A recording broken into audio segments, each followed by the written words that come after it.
Good evening, everyone. What you're seeing on the screen is what I saw when I was only 8 years old. Back in the 90s, it's legal to extracting thereby for traditional medicines. Witnessing this terrified me, but it also gave me a purpose in life that I would do everything I can to end wildlife exploitation. It gave me motivation to earn a scholarship at Cambridge. But when I was there, I was diagnosed with cancer. During treatment, the doctor told me, ending wildlife crimes not only save animals, but it also saving people too, because failed treatment can cost people their lives.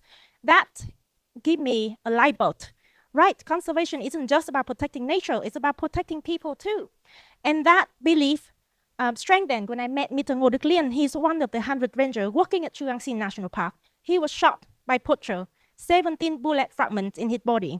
It's painful to think that protecting nature can cost someone their lives. And when I tell this story, people often get so angry about the poacher, calling them names and wishing them to rot in hell. But poachers are people too. They are someone's father, brother, sons. They live in extreme poverty and they struggle to survive. This man was one of the poachers. He now working for us with 9 others, patrolling the forest with the rangers, have a stable income and brighter future.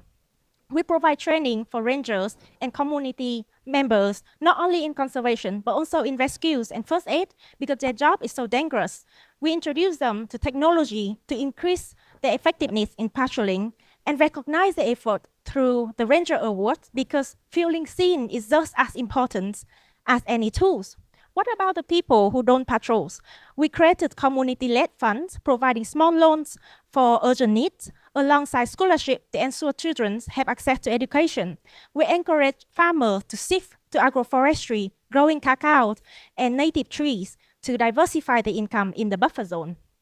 And our long-term goal is to reducing gender-based violence, prevent sexual harassment, and end child marriage, because we believe that the forest can only be truly protected if the people surrounding it can thrive. But this is one of the largest challenges. The government still think this is a taboo, and therefore securing government approval to work on this issue is such a problem.